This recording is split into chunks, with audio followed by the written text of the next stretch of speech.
comes around the other side. Ah, Right there. oh, you're looky. There you go. We ready? We are. Okay. Thank you, everybody, for coming. We're going to start right on time, and I'll be very brief. I'm going to have to go, and I'm going to turn it over to Kirsten. Well, as you know, Democrats are working on putting together a bold and sharp-edged economic agenda. We've already announced our infrastructure bill. This is our second, and this is a great bill, family leave. And Senator Gillibrand has had an outstanding piece of legislation, which many of us have co-sponsored for a very long time, and we're proud to make that part of our agenda. We're here also to challenge President Trump and his administration to support this bill. They've talked about it in the campaign. There's no better way to do it than the bill that Kirsten and my colleagues are supporting. So with that, I'm going to turn it over to Kirsten to run the press conference and thank Kirsten and Tammy and Patty and Bernie and Amy and Heidi, who were expected. Yep. You rang. Every time. Has anyone heard of Maynard G. Krebs? No. He said when you came, you said Maynard. He went. You rang. He was what was called a beatnik. You never heard of that. Anyway, they've done a great job. I'm proud that it's going to be part of our hard-edged, bold, and economic agenda. Thank you. Thanks. Thank you, Senator Schumer, for your leadership. I'm very grateful. I'm also grateful to stand with my colleagues who have been championing this for several years now on the national stage, which really makes a difference. Obviously, balancing work and family is never easy, especially when your family is already struggling to make ends meet. But it becomes much harder when a major life event happens that requires a big chunk of your attention and time. Whether it's the birth of a new family, whether it's your spouse who gets sick, whether it's an ill child. These are the kinds of life events that happen to all workers. No working American should ever have to choose between earning their paycheck and actually providing for that urgent family need. But unfortunately, that is a very real choice that parents and family members have to make every single day throughout their careers. Imagine a woman who has just given birth, but she doesn't have any vacation days or sick days to be able to use. She has certainly no maternity leave or family leave. She has to make that tough choice. Do I stay home with my baby that absolutely needs me and quit my job, or do I go to work and actually bring home the paycheck that I desperately need to feed that child? That is a real life consequence and reality for too many American families. Imagine the story of a young person whose mother's dying. It happened to someone in my office. His mother was dying of cancer. Imagine not having the time off to go be with your mother in those last few weeks. You certainly aren't going to be concentrating on your work. You certainly aren't going to be able to be doing your job well. But that is, again, an issue and a crisis that too many family members have to take. I've heard stories like this all across the country. An ill child who is in a wheelchair who needs 24/7 care, and that family having to make those tough decisions between actually paying bills and being by the side of someone who desperately needs your care. We are literally the only industrialized country in the entire world that doesn't have paid leave. And it's a huge problem because it's an actual artificial drag on our economy. The fact that we don't have paid leave results in about $21 billion a year, a hit on our economy. So we do have to fix this. The good news is that people around this country are truly standing up for what they believe in. They are demanding a national paid leave plan. They're demanding that Congress works for them and help them provide for their families and also bring home the earnings they need to provide for them. My own state, we just passed paid leave in New York, which is a strong paid leave plan. California passed it more than a decade ago. And I'm telling you, when you talk to businesses that have had paid leave, they say it's an unmitigated success. In fact, California businesses have said 90% of them that paid leave has had no negative impact on their bottom line or a positive impact on their bottom line. And 99% of them say it is a positive impact on morale and retention. So it's very clear to me if we had a national paid leave program for all workers, whether you work part-time or full-time, big businesses or small businesses, it would make a difference. And we have a bill that all of us support and many others to guarantee that, to say for any worker they would access to have up to 3 months paid, up to 66% of their salary with a cap. And it's not a lot of money. Because it's a national insurance plan, it's about $2 a week for any employee to put aside and any employer to put aside. That is the same as the cost of a cup of coffee a week. We can all afford to pay the cost of a cup of coffee a week to have this national paid leave plan in place. And I can promise you, every employer believes their employees are worth at least $108 a year to make sure when they need this type of leave, it is there for them. I'd now like to introduce Senator Murray, who's been a stalwart on this issue from the very beginning. Well, thank you so much to all of you for being here, and I especially want to thank Senator Gillibrand in particular for all of her leadership in fighting so hard for our families' economic security. You know, during the campaign, President Trump promised to help workers and put them first. He said he would fight for workers and make sure they wouldn't get left behind. But unfortunately, since day one, he has broken that promise time and time again. President Trump promised to, quote, drain the swamp, but instead he has filled his cabinet with staunch allies for Wall Street and special interests and billionaires like himself who look out for the top rather than for the workers and their families. He's doing everything he can now to try and take away health care coverage for tens of millions of people and for seniors to pay more for their care. From what we have heard about his budget plan, it appears he's going to be doubling down on cuts to priorities like job training and education, and I could go on. That is why today we are inviting President Trump to change his tune and take a step that actually helps working families by supporting the Family Act. This is a bill that would make all the difference for workers across the country, and it is a bill with broad public support. It would mean new parents wouldn't have to rush back to work before they're ready, that workers with adult parents in need of care could take the time they need, and that when people get sick or injured, losing their paycheck isn't an added burden. These are protections that would not only help workers nationwide, but strengthen our economy too. Without a paid family leave program that is national in scope, women lose $324,000 in wages and retirement benefits over a lifetime, and men lose $284,000. And because so many men and women are forced to quit their jobs to take care of themselves or someone they love, our economy loses almost $21 billion a year. If President Trump and his administration are truly serious about helping workers and working families, then they'll take us up on our offer and work with us to pass the Family Act. It's time to take this step for workers, and President Trump should join us to get this done right away. Now, I'm very proud to be joined here by a lot of great women, and it's my one guy. He's leading up to the punchline. as my friend Senator Barbara Mikulski always said, if you want to get something done, it takes a lot of women and a few good men, and he is right behind you. So, Senator Sanders.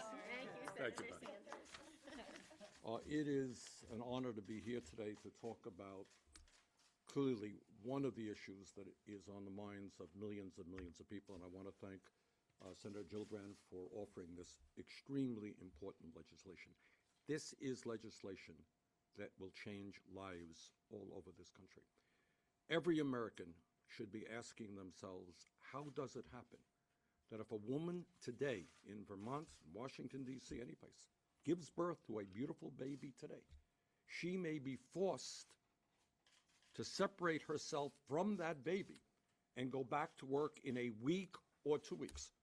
And the father may not have any opportunity at all to spend days with his offspring. What kind of society are we when we tell a woman she cannot love and nurse and be with her baby because she has to get back to work immediately in order to earn enough income to take care of her family? There are situations today, Kirsten just mentioned one, where a family member is dying, and yet a worker cannot take time off to spend days with a loved one. That is not what this country is supposed to be about. And this country is not supposed to be a nation in which we, almost alone among industrialized nations, do not have paid family and medical leave. And every American has got to ask themselves, how does it happen that in Canada, 50 miles away from where I live, parents are guaranteed 35 weeks of parental leave at 55% of their salary? In Germany, parents are guaranteed 1 year paid leave at 67% of their salary. In Norway, working parents who have a baby are entitled to 49 weeks of paid leave at 100% of their wages, and on and on and on it goes. Why are we, the wealthiest nation in the history of the world, the only major country on earth, and virtually the only country on earth not to guarantee paid family and medical leave? The time has come to end that international disgrace. The United States should stand with every other major country on earth and say that if you have a baby, you have the right to spend time with that baby. You have a right to spend time with somebody who is ill. So let's pass this legislation. Senator Kirsten, thank you so much. Kirsten, thank you very much. Senator Klobuchar. Okay. Well, thank you so much, Senator Gillibrand, for your incredible leadership. I don't think it's a surprise that you, with young children still, have taken the lead on this bill, and we appreciate that. And thank you for everyone up here and your hard work on this. So I come at this first as a mom, and based on my own experience. I was a lawyer at a law firm. And not involved in politics that much, kind of a mom in tennis shoes. I did that for her. That's her slogan. My daughter, I was pregnant, and we were like so excited. We had a whole plan for this group daycare, and I was going to put our daughter in that daycare after about 6 weeks. My law firm provided for 6 weeks paid leave, but then you could take another 6 weeks unpaid. And I didn't think I was really going to take that other 6 weeks. I wasn't sure, but I knew I could, and that was great. So then when our daughter was born, she was very, very sick. She couldn't swallow, and they didn't even know she was going to make it. It was completely out of the blue. We had no inkling that this was going to happen. So there we were. My husband was at another law firm, and we couldn't use this plan that we had. It was completely thrown away. She was fed through a tube in her nose. She was in and out of the hospital for weeks. They ended up putting a tube in her stomach, and she was fed that way for a year and a half. For about 6 months, we had to feed her every single hour 1 ounce of milk so that she could survive. So what would I have done if I didn't have this family leave that my law firm had? I couldn't have survived. She couldn't probably have survived. My husband ended up changing jobs. He went from his sort of partnership track job at one firm and became a clerk for a magistrate so that he could come home every day at a certain time. And I ended up taking my 6 weeks and then stretching that into 12 weeks, and then working at home half-time for another about a month. And then my in-laws came and lived at our house that was only 1,500 square feet, so that was really interesting. And so that's how we got by, but we got by. And many of the members up here have met our daughter, and she's doing incredibly well. And I don't think that all could have happened without that kind of leave. So I truly believe that every mom and dad should be able to have that kind of policy. To paraphrase Minnesota's happy warrior, former Vice President Hubert Humphrey, the moral test of a government is how it treats the children, the sick, the elderly, and people with disabilities. And as Bernie pointed out, we are the only industrialized country that doesn't get one of the only industrialized countries that doesn't give paid sick leave or paid maternity leave, and it's just not right. So let's get this bill passed. Thank you. Senator Heitkamp. Thank you, Senator Gillibrand. I think we all have to ask ourselves, what was the lesson of the last election? Why were people so afraid? Why were people so concerned? Why were people so angry? They're angry because so much of their life they're challenged. They're challenged in saving for retirement. They're challenged in paying their student loans. They're challenged in getting a mortgage and being able to afford housing as housing costs continue to escalate. They're challenged in a globalization and in a world that's changing, where the workforce is changing. But I think one of the main reasons why people feel challenged is because they can't provide for their kids. The insecurity of getting up every day and knowing I've got to go to work and it doesn't matter. And if you don't have a parent, if you don't have a secondary source, if your child's sick, if you don't have something to fall back on, which many people in this country do not, then you have insecurity in your life, because you have to make the most desperate choice a human being can make. The choice between putting food on the table or taking care of your kids. That's wrong on so many levels. And so if we truly believe as I do and as the senators up here do, that we can do better. You know, I liken this program to unemployment insurance. No one would say, let's get rid of unemployment insurance today. It is that safety net that gives people the ability to put food on the table. This is the insurance that you get if you're pregnant and need to stay home with the baby. This is the insurance you get if you are, in fact, a mother with children taking care of her elderly parents who are sick. This is the opportunity that you have to not have it all, but to at least be able to survive during very, very challenging times. Now, I know that my colleagues share this. I was very excited during the president's speech when he talked about paid family leave, and we saw the rise in the standing ovation that was given that concept across the whole body.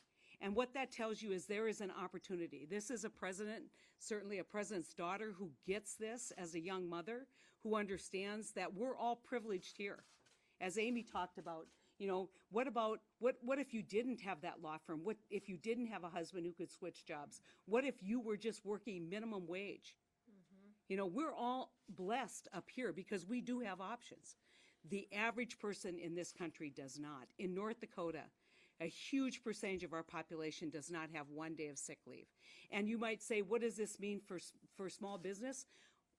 Kirsten and I did a small business event. They were thrilled because they can't offer this protection. But if we broaden the risk pool, if we include everyone, we can get small businesses into offering this service, not having to deal with retraining, saving money for their business, but also creating a society that understands and appreciates what's going on in Americans' lives today. And so this is the challenge. The challenge is to reach out to the other side of the aisle that clapped loudly for the concept of reducing or helping with daycare and helping with paid family leave, to reach across and say, what should that program look like? And we know that this works. It's worked in many other states, as I'm sure Kirsten has talked about here. But as somebody who every day thinks about, how do I represent the people of my state? How do I do what needs to be done to give that economic security to people in my state? I think that this is a keystone provision for young families, young mothers, young dads, and for assisting with aging and elderly parents. And it is not just for the good of that family, it is for the good of this country. This is an economic win-win, and we have to do this sooner rather than later if we are going to respond to the economic security that so many in this country live every day and certainly feel kind of passionate about. Our last speaker, Senator Duckworth.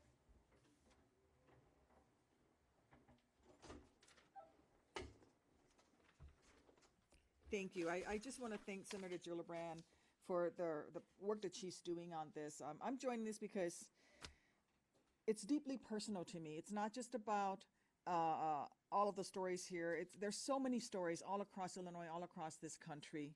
You know, when I was wounded in Iraq, my husband at the time was a civilian contractor for the Department of Defense as an assistant professor of military science. He got 12 weeks of unpaid leave to go to Walter Reed and be by my hospital bedside. And then when that 12 weeks ended, he got the call that said, sorry, you're out of a job. We don't have to keep you on payroll. This is a man who was wearing the uniform to go to work every single day to train future officers for a civilian contractor for the DOD. Thank God during those 12 weeks when he had to take the unpaid leave that I was being paid by the military as a wounded warrior. Thank God during that time in the hospital that I continued to draw my salary. But frankly, most Americans do not have that luxury. What about the construction worker who builds our roads and our buildings and our homes and the buildings that we work in? What about the nurse who throws out her back lifting patients? What about the person who cooks for us in our restaurants when we go out to eat? Most Americans do not have that luxury. When I think about the steel workers in Southern Illinois, they don't have this luxury. Most working families cannot afford to have one person take all of their time off and survive on just one salary. They simply can't do it. This affects us at all levels. You know, when I had my daughter, my baby Abigail, who's just a little over 2 years old right now, my husband was on active duty with the military. He got 10 days to come home and be with us. 10 days. She was 4 pounds, 7 ounces when she was born, and he got 10 days before we had to report back. If this is what we do for our military, imagine not even having 10 days. Most fathers don't get that luxury. Most people don't have that time off from work. And it is foolish for us as the greatest nation on the face of the earth to not be making these investments in our people. Because by keeping our people healthy, so that they can take care of themselves, their loved ones, so that they can focus on taking care of their families, we have a better, more competitive, more productive workforce. So even if you don't look at this from the humanity angle of it, look at it from the pure dollars and cents. I was better off leaving Walter Reed's inpatient program at 4 months, and I was better off for the American taxpayer because I cost less money when I went to outpatient basis. But I could only have done that because my husband was there as my caregiver during that year I spent in the hospital. Had he not been there, I would have had to stay in the hospital longer, costing us more money, costing the taxpayers more money, and taking up space that other patients needed. These are the decisions we're making, but these are the decisions families are making every single day. Do I raid the 401k plan, even if I have a 401k plan to raid, so that I can take the time off to care for my ill child? How do I care for my mom? How do I care for my husband who had a workplace accident? We're better than that as a nation, and that's why I'm supporting this bill, because it's about investing in each and every one of us as individuals, as people, but also in the strength of this nation. And that's why we need to do this now. We can answer any on-topic questions. Senator Hyde can't mention Republican interest and Trump's interest. Have any of you reached out to any Republicans or to the administration to discuss this legislation with them? Yes, I've personally reached out to many of our Republican colleagues, and I have reached out on paid leave with the administration. No developments yet, but I will still continue to try. We're very interested in the enthusiasm we saw. I was counting heads. Yes. Yeah. So during the applause. They haven't told you flat no? No. I will continue to work with my Republican colleagues and the administration for as long as they're willing to work with me. Senator, are you willing to go with the 6-week No. leave that Trump's proposed? I mean, Hillary had No, Trump ran on a paid leave that was entirely unacceptable. It was not gender neutral, which is a first huge challenge that would not actually deal with the problem. Second, women only just for babies. That's not what paid leave is about. As you heard, it's for any family emergency, sick spouse, sick child, death in the family, new baby. And it has to be gender neutral, because if you continue to say caregiving is just a woman's job, you are going to continue to marginalize women's ability to earn their full potential in the workplace and continue to hinder our economy. So it's a bad solution. And so that solution that he offered in the campaign is a non-starter. Senator, is this structured the same way as it's been in the past with 22% tax? So the Trump plan that you were just talking about, I think, was just we're going to find ways to broaden the We're just going to find money, yeah. No, the find money plan rarely works, so I would go with an earned benefit. Just in general. Yeah, an earned benefit that we all buy into as an insurance plan. People understand this. Most states have workman's comp. Most states have unemployment insurance. All of us know if we can invest in insurance that's affordable to be there when we need it, it makes good sense. It's part of the American workplace ethos. And so, go ahead. I was going to make a point about states like mine. Kirsten State is big. They have a lot of employers. You saw this in California. Rhode Island's, which is a little bit smaller, found a way forward. But when we're looking at depressed areas like rural America, when we're looking at a program, it's going to be very difficult for a state like North Dakota to do a state-based program because the risk is spread over too few employers and too few employees. And so to my point, why not let the states continue to do it, because we're going to leave some states behind, and certainly we're going to leave regions of this country behind if we don't have a national-based program. So the brilliance of the national plan is it's affordable. It's $2 a week. Would you pay $2 a week so you could have paid leave when you need it? I would. You would. Yeah. And if you ask businesses, 4 employees, Would you pay $2 a week for each of your employee? They'd say, absolutely. I pay more for coffee. That's bigger than my coffee budget. So yes, they will do that for their employees, and individuals will do it because every life, every worker is going to have an emergency. There's going to be a family emergency at some point. That's just what happens in life. And having paid leave makes a huge difference, especially for the small businesses, as Heidi said, and small states. Because the Googles and the Facebooks of the world can offer the most generous plans. Law firms can do good work. So can any professional organization. They can afford it. But for a small business with just a few employees, even a business with only 50 employees, they can't afford to double pay. They can't afford to pay the leave and then pay the replacement worker. So if you have a national insurance plan, they can bring in a replacement worker for a few months, and that salary of that original worker is being paid by the fund that they've invested in. It's an insurance plan. I'd like to make one additional point. In Illinois, 90% of the employers Bye, are guys. small businesses. Over 95% are small businesses. They're the ones who need the most help with this. Thank you all for coming. I really appreciate it.